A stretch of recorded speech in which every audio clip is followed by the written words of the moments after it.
Hey, welcome to another episode of A Holy Rust Revival. I'm Rob Smith, your host. We have a new project. This is a 1973 Jeep CJ5. We're going to go through this thing front to back and prepare it for a very, very awesome trip coming up in 1 year. Wait a minute, Rob. Haven't you already done about, 15 episodes on a 1973 Jeep CJ5 that's brown and black windshield? Haven't we already done all of that?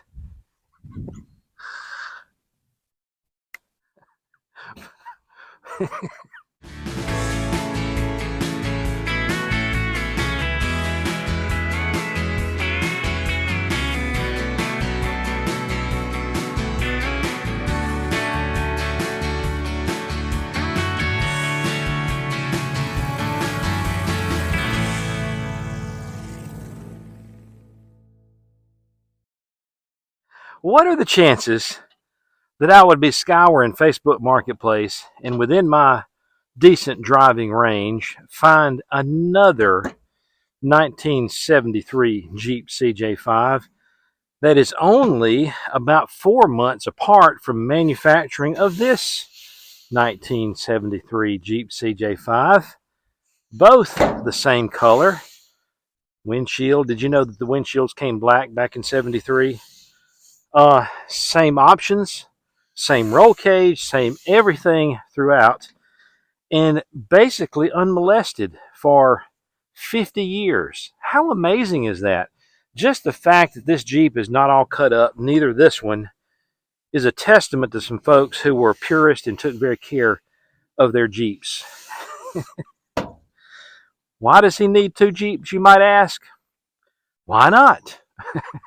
Well, honestly, to be honest with you, I saw this one and I was wanting a new fender for this one because this fender's kind of rough. It's rusted, it's got Bondo in it, and I saw that fender on this one, and maybe if I could get him down to the right price, it'd be worth buying the whole Jeep just for that fender over there and a few other parts that I need. But doggone, y'all, this Jeep is in better shape body-wise than this Jeep, which is unbelievable because this Jeep is in great condition, but this one is in even better condition. So a guy's got two Jeeps.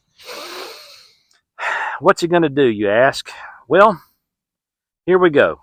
I couldn't bring myself to start modifying this one because this one is all numbers matching original, and I'm going to take it back to a very, very nice state one of these days, just a little bit at a time. I'm not going to be modifying it that much. This one, we're going to modify on it just a little bit, but I'm also a purist. I don't like to take sawzalls to things and cut things up, stretch wheelbases, all that kind of stuff.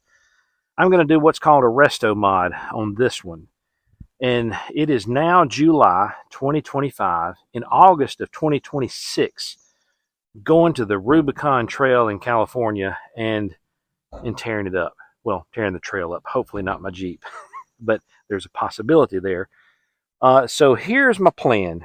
We're going to make this Jeep a 1973 retro Rubicon. How does that sound? We're going to be doing the Rubicon Trail in it out in California. So we're going to take all the cues of the modern Rubicon model that's out there and put into this Jeep. A few of those things being, of course, selectable lockers, at least 411 gears, if not 488s. What else? Dana 44s. Now, it's got a Dana 44 already in the rear, Dana 30 in the front, and I'm not sure how we're going to accomplish that task, okay? Also, a transfer case, a 4-to-1 low transfer case to give us better gearing.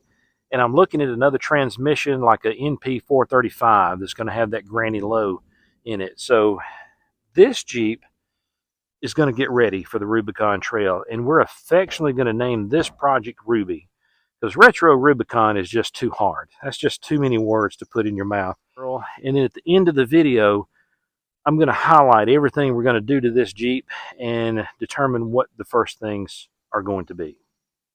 Enjoy. Whenever you buy an old Jeep or any old vehicle for that matter, you always wonder what put it down. Okay, this one's a little tricky. Okay, the engine has been taken apart. There's a lot of things missing. The headers are off and they're hanging down, as you can see over there. But I think what originally put this Jeep down is that I have a suspicion. Okay, the drive shaft is sitting inside, and I'm going to give you a tour later on. But let me tell you what I know. The drive shaft is sitting inside. When we loaded the Jeep on the trailer, the front wheels were locked up, and the owner thought that the brakes were locked up on it.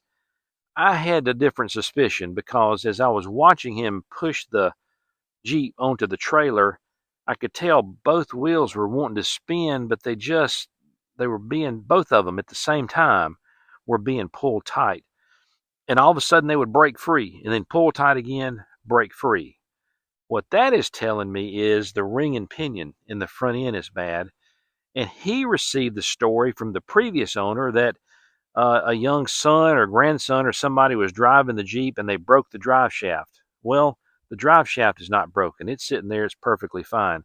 I think what happened was is that this big old motor, this 360 or maybe even it was a 304 at the time, regardless, it was a V8. A young person was hammering down on it, and that little Dana 30 front end couldn't handle it and spun a chunk out of the ring and pinion. That is what I suspect. Now, I want this thing to roll off the trailer. I could go get the tractor, pick the front end up, pull it off the trailer, but I need for it to roll around. So my first diagnosis on this Jeep is to figure out why it won't roll. And I want it to roll off the trailer when it goes so that I can pull it in the barn or the shop or wherever to work on it. Regardless, it's going to have to be done anyway, so I might as well do it while it's up here and I can see things and have a pretty good solid floor to work on. So let me start tearing some things apart, and I'll bring you through the diagnosis as I go through it in my mind. All right, my fabulous four-wheeling fiends. I have gotten a little small jack and put on here and gotten the pressure off this tire. That's all I've done. And as you can see, the brakes are not locked up. Let me get a little more height on this.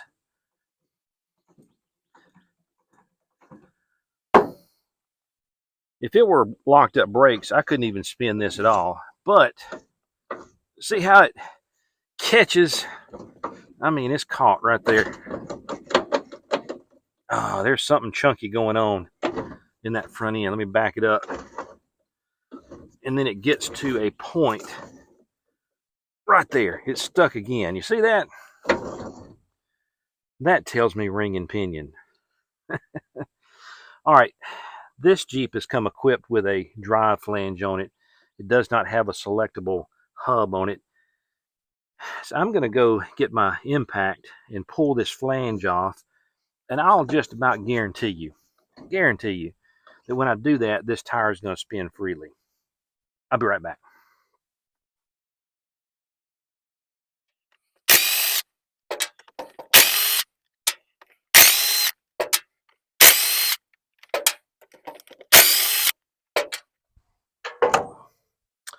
All right, how easy is this flange going to come off?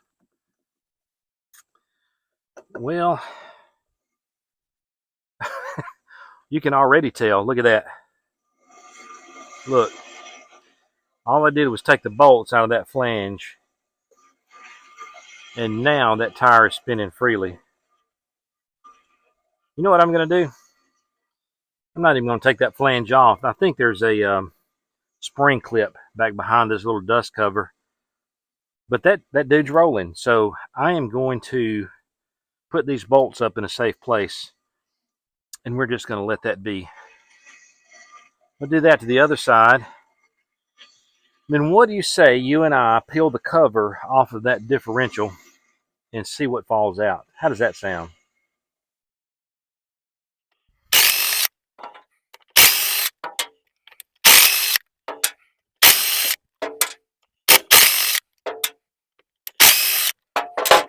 Okay, will it spin?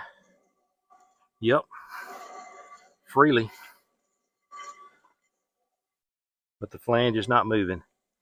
So we've ruled out the brakes. That's not the problem. it's deeper. The problem is deep. All right, let me gather myself and let's pull the cover off that front differential and see if pieces fall out. I'll bet you, how much? $100? I bet you $100 pieces are going to fall out of the box. Hey, or where you can see me, I just kind of set you over there on the jack. I hope that doesn't bother you too bad. Let's stick a little something right in here. Give it a little convincing. Yep. Okay. All right. It's not a whole lot coming out other than just water, honestly. Oh. Ew.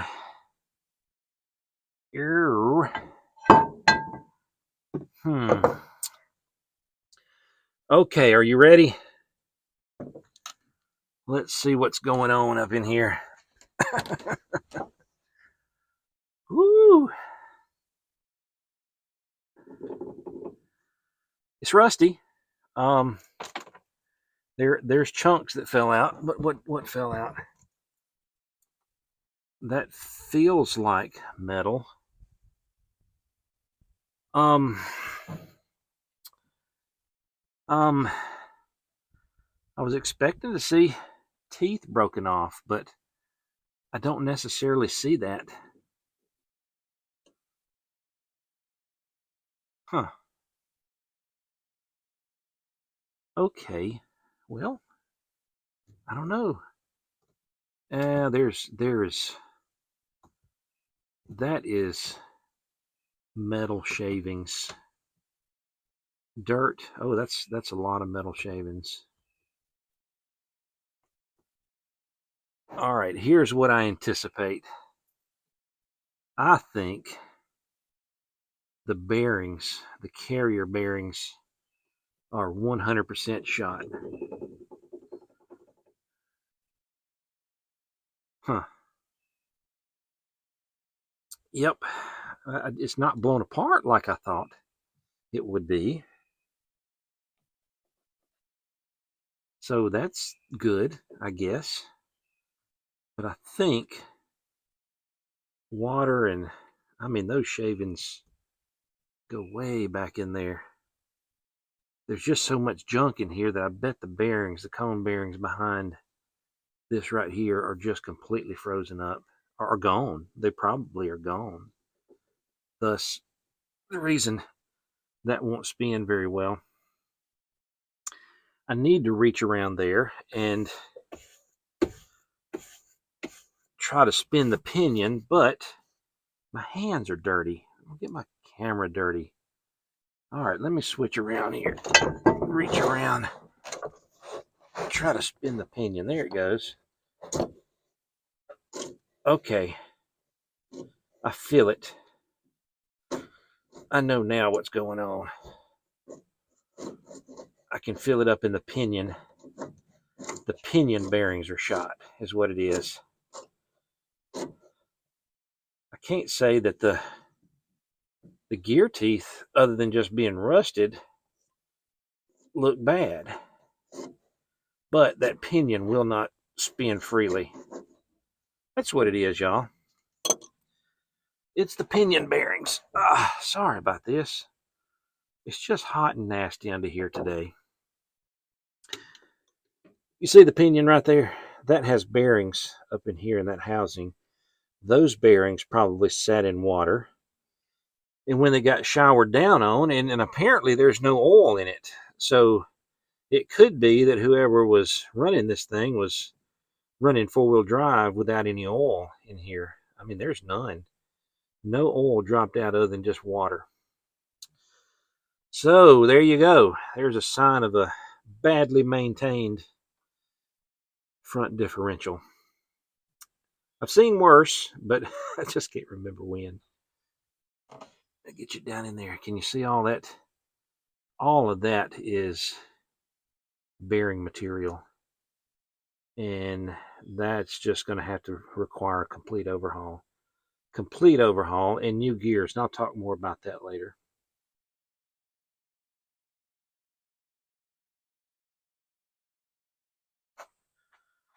There's one more thing I need to do before I can roll it off the trailer. It'll air up long enough to get it halfway down the trailer, and then it's down again.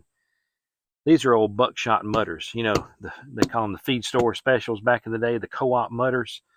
Grew up on these things, but they're no longer serviceable. So let me go get the spare off my other Jeep and see if we can switch this out so we can send her on down the line. You know what I mean? Oh, excited to get it off the trailer. Okay, y'all didn't need to see that struggle. Those lug nuts were hard to get off. I had to go get a cheater pipe from the shop and cheat on it a little bit, but got that tire switched out. Isn't it amazing how much better a good looking tire and wheel combo improves the looks of the Jeep? One of these days, we can only hope. All right, I think it's time to send it down off the back of the trailer. Let me get some things cleaned up. We've got a afternoon thunder bumper coming up on us, and maybe we can get it off before then. You get the privilege of seeing Project Ruby hit the terra firma here in Kemper County, Mississippi for the very first time. It's her new home. The gears actually want to shift, seems like. The front wheels are loose. Let's see what happens. I don't think we have any brakes, so that's why I pointed it toward the pasture out there. Hopefully, it won't roll too far. Are you ready? I am. I'm excited. Okay, Rubes, let's go. Hey, yeah. Oh, kind of wants to stay on the trailer. Kinda. Oh, here it goes. Here she goes. All right. Oh boy. Go.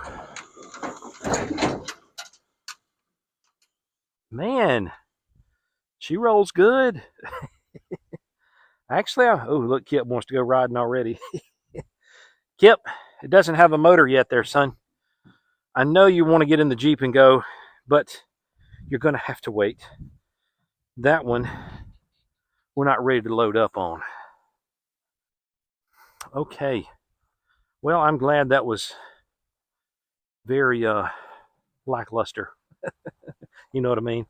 Sometimes the things I do tend to get a little out of hand, and I'm glad that didn't. Well, hey, y'all. It came a few thunderstorms outside, and I took some time to get Ruby inside, situated in one of the bays in beautiful Bellaterra that we're working on, and about to start construction back on, by the way, on the living area side. So might see some about that coming soon.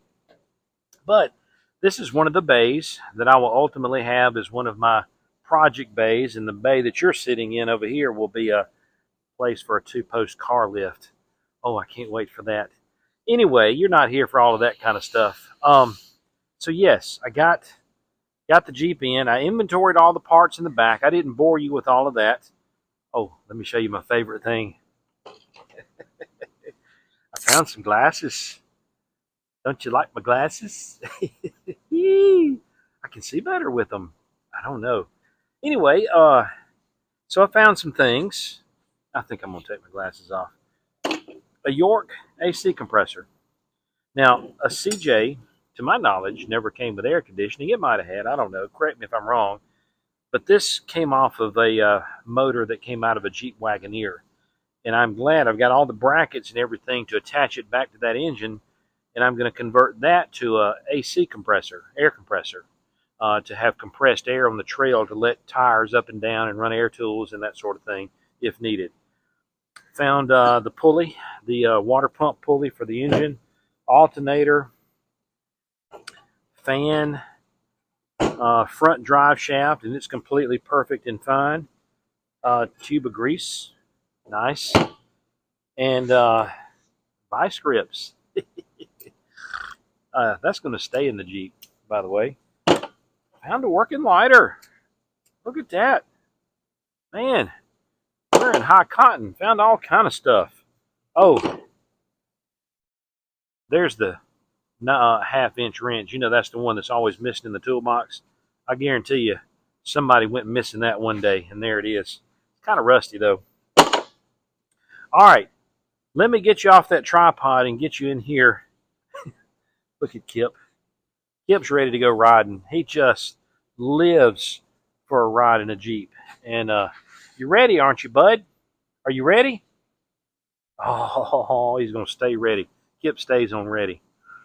All right, let's do a quick walk around. And then we're going to finish this video up by me showing you a list of the things that we're going to do on this Jeep in the future. How does that sound? Let's just walk around and soak it up. No Bondo, perfect fender. I mean, no dents. And it's amazing on a CJ that the passenger fender is not beat up, because that's the one that the driver really can't see well. And this one usually just gets beat to, you know, where and back. That one's is perfect. Nothing wrong with it. There's a little bit of a ding right there, but that's okay. 50 years, we got to expect that. Not a single dent in the hood. Not a single dent in the cowl. There's rust beginning to form, and this is always a bad place in these CJs. Water goes right down in there and stands. But it's not rusted through. It just seems like surface rust. It apparently had a soft top on it at one point in time. Either that or a bikini top. Don't you love that bumper? Woo-wee! It is kind of bent up a little bit, and I'm not sure I like that.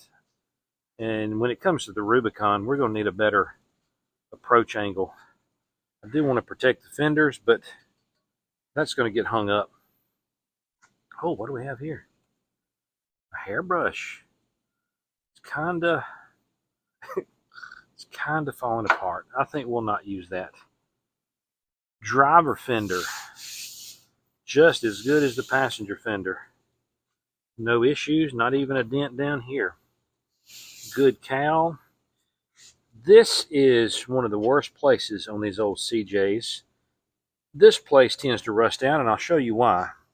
If you come around inside, excuse us, Kip. Please, don't let us get in your way there. That place, go on, Kip, is behind this brace, okay? Goodness, I can't do anything.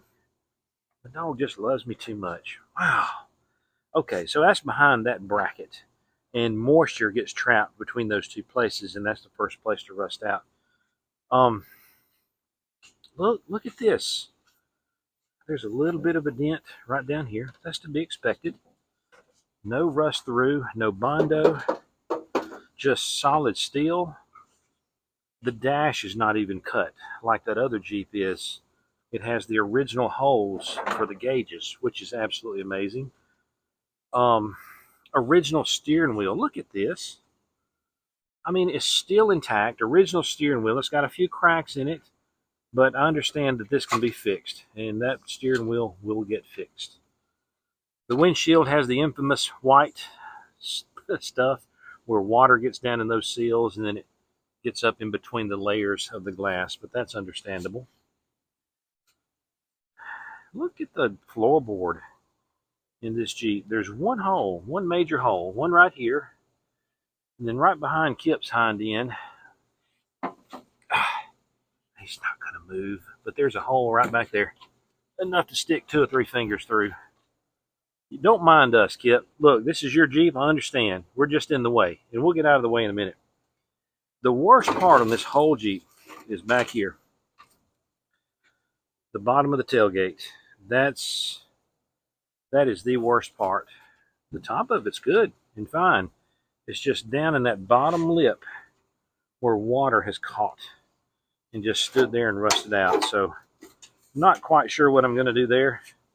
Maybe there's a new tailgate. That might be worth my time to buy a new tailgate.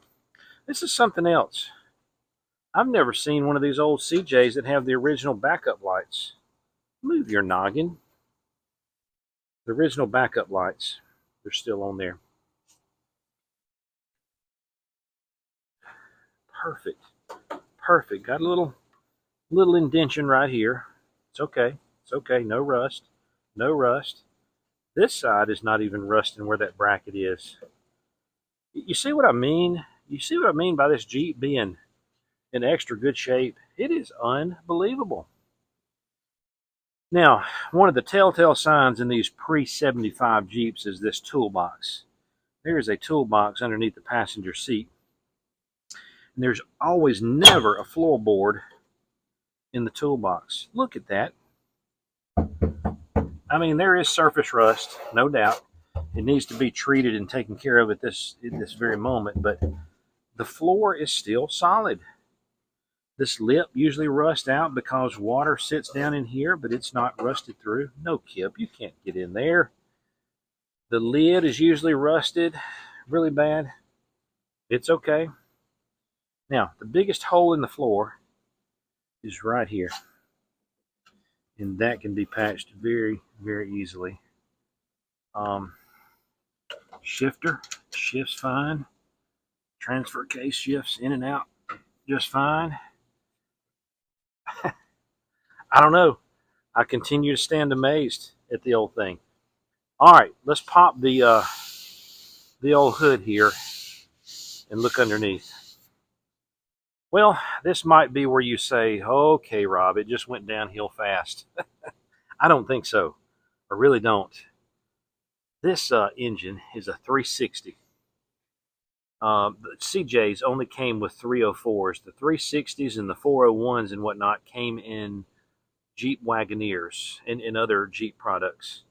This came out of a Jeep Wagoneer, and I am told that the previous owner, not the previous, but the previous owner, actually took it out of the Wagoneer, put it in, got it in place, and basically never finished hooking everything up. As you can see, it basically just looks like it was sat in here and bolted in, and that's where they stopped, and that is where they stopped. I don't even know yet whether it turns over. Hadn't touched it, and I really don't plan on doing that today. I may put some oil down in the cylinders before I leave this evening, maybe down in the intake, but that's it. I'm not going to try to turn it over. We're going to do that together on another episode, and I think I'm going to go ahead and take off the fenders, the grill, all of this, so that we can really get down and dirty in here on this engine and check it out really well. I hope this engine is salvageable. I hope it runs like it is, and I get as lucky as I did on that other CJ5, because that 304 is fantastic. And it's a torquey engine, but this one has a lot more torque and a good bit more horsepower. Look at the exhaust headers. They didn't even get put on yet. Same way on the other side. Something I noticed that I like is the electronic ignitions. That Jeep over there still has points. And we even did the San Juan Mountain Colorado trails with points in the engine, and it did just fine. But I'm glad to see this electronic ignition. That's a major must upgrade. Power steering pump is laying off to the side. I don't know what else I can show you here other than it's there. All right, let's get to the nitty-gritty of what we're going to do in this project. Taking a moment to just draw out on the hood some of my thoughts. So, Ruby, 1 year. We've got 1 year to accomplish this list.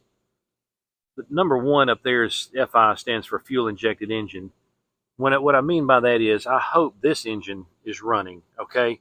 And we can get it running, but I am going to outfit it with fuel injection. Remember, I'm building a Rubicon, a retro Rubicon, all right? So these are the things that I know that the modern Rubicon has in it that we're going to try our best to put into this old CJ5. Number two, NP 435 transmission. That's going to have that granny low, and then 3 other gears. So it'll be a 4-speed. And that'll give us the gears we need in the transmission. Number 3, gear reduction transfer case. I'm going to buy I think it's a Terralow kit, or maybe called something else, but it gives me a good gear reduction in low gear in the transfer case. The next one is selectable lockers. That means we can take the lockers in and out depending on whether we're on the trail or on the road.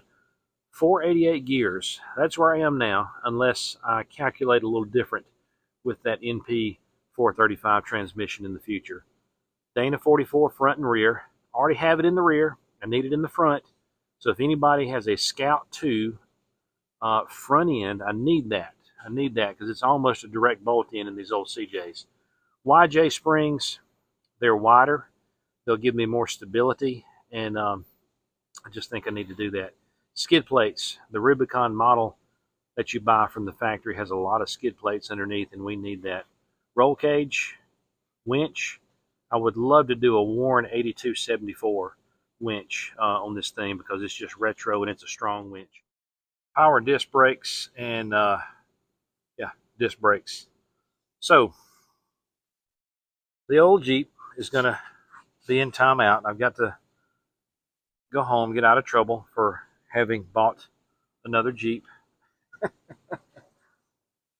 Another, okay. Yes, so let's just let it stew a little bit and start thinking about some of this stuff up here. And let's get her going. We got 1 year, y'all, and I've got a house to build in that year as well.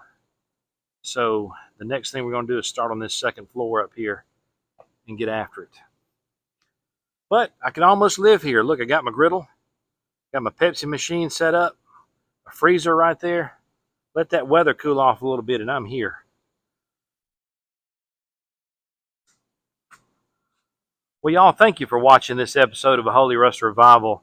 I hope that you enjoy the journey of this old CJ5 as much as I will, and ultimately the trail that we get to do in the end. If you don't know about the Rubicon Trail, check it out.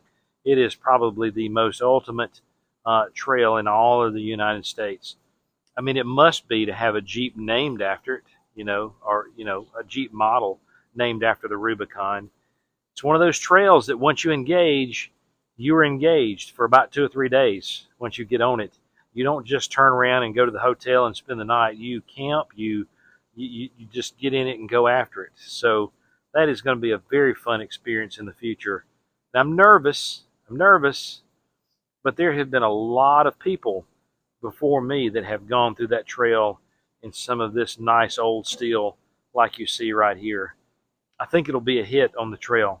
To see CJs there are becoming fewer and fewer, and we'll just bring a little nostalgia back to the Rubicon Trail. Look, may God bless y'all. I love you, okay? Go out there and do great things. Love people. Love those who are around you. Why? Because God loves us. That's why. And we must do the same for others. Hey, may God bless you. We'll see you next time. Maybe tinkering on that motor, okay? Good night.